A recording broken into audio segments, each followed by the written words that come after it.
Hi, boys and girls. Tonight we're going to read one of my very favorite books again. This one is called The Tale of Peter Rabbit. And here we go. Once upon a time, there were 4 little rabbits, and their names were Flopsy, Mopsy, Cottontail, and Peter. They lived with their mother in a sandbank underneath the root of a very big fir tree. "Now, my dears," said Mrs. Rabbit one morning, "you may go into the fields or down the lane, but don't go into Mr. McGregor's garden. Your father had an accident there. He was put into a pie by Mrs. McGregor. Now run along and don't get into mischief. I'm going out." Then old Mrs. Rabbit took a basket and her umbrella and went through the woods to the baker's. She bought a loaf of brown bread and 5 currant buns. Flopsy, Mopsy, and Cottontail, who were good little bunnies, went down the lane to gather blackberries. But Peter, who was very naughty, ran straight away to Mr. McGregor's garden and squeezed under the gate. First he ate some lettuces and some French beans, and then he ate some radishes, and then, feeling rather sick, he went to look for some parsley. But round the end of a cucumber frame, who should he meet but Mr. McGregor? Mr. McGregor was on his hands and knees planting out young cabbages, but he jumped up and ran after Peter, waving a rake and calling out, "Stop, thief!" Peter was most dreadfully frightened. He rushed all over the garden, for he had forgotten the way back to the gate. He lost one of his shoes among the cabbages and the other one among the potatoes.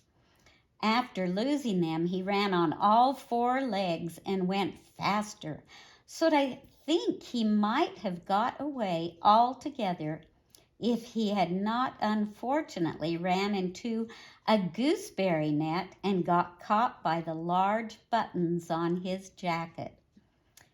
It was a blue jacket with brass buttons, quite new.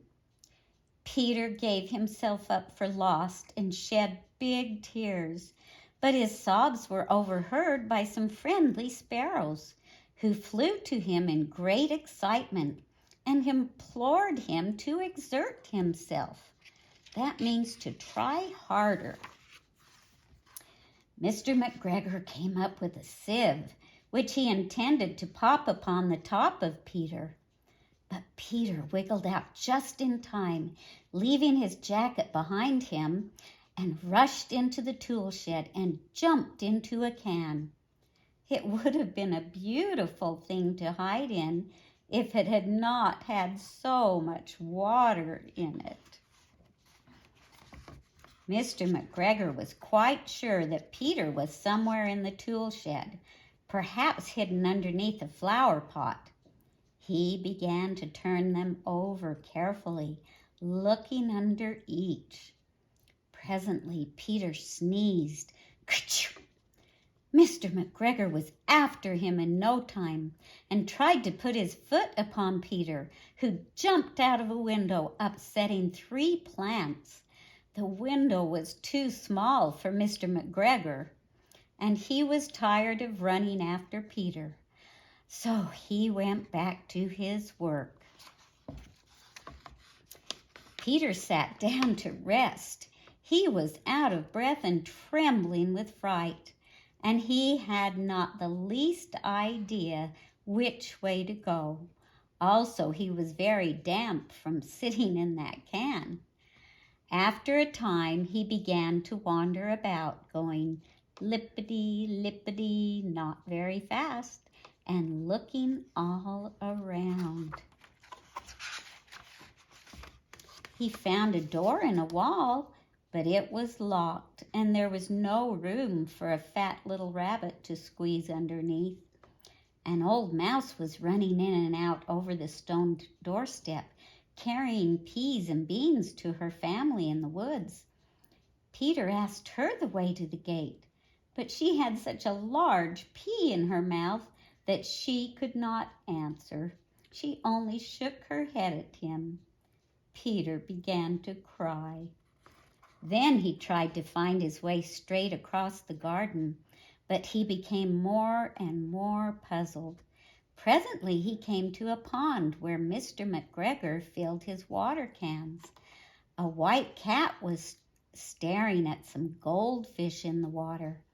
She sat very, very still, but now and then the tip of her tail twitched as if it were alive. Peter thought it best to go away without speaking to her. He had heard about cats from his cousin, little Benjamin Bunny. He went back towards the tool shed, but suddenly, quite close to him, he heard the noise of a hoe. Scritch, scratch, scratch, scritch. Peter scuttered underneath the bushes. But presently, as nothing happened, he came out and climbed upon a wheelbarrow and peeped over. The first thing he saw was Mr. McGregor hoeing onions. His back was turned towards Peter, and beyond him was the gate. Peter got down very quietly off of the wheelbarrow and started running as fast as he could along a straight walk behind some black currant bushes.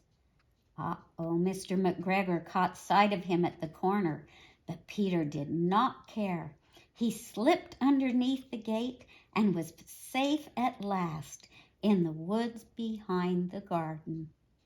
Mr. McGregor hung up the little jacket and the shoes for a scarecrow to frighten the blackbirds.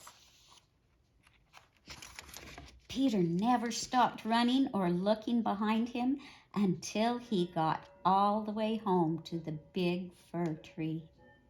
He was so tired that he flopped down upon the nice soft sand on the floor of the rabbit hole and shut his eyes. His mother was busy cooking. She wondered what he had done with his clothes. It was the second little jacket and pair of shoes that Peter had lost in a fortnight. I'm sorry to say that Peter was not very well during the evening. His mother put him to bed and made some chamomile tea, and she gave a dose of it to Peter. 1 tablespoon to be taken at bedtime. But Flopsy, Mopsy, and Cottontail had bread and milk and blackberries for supper. The end.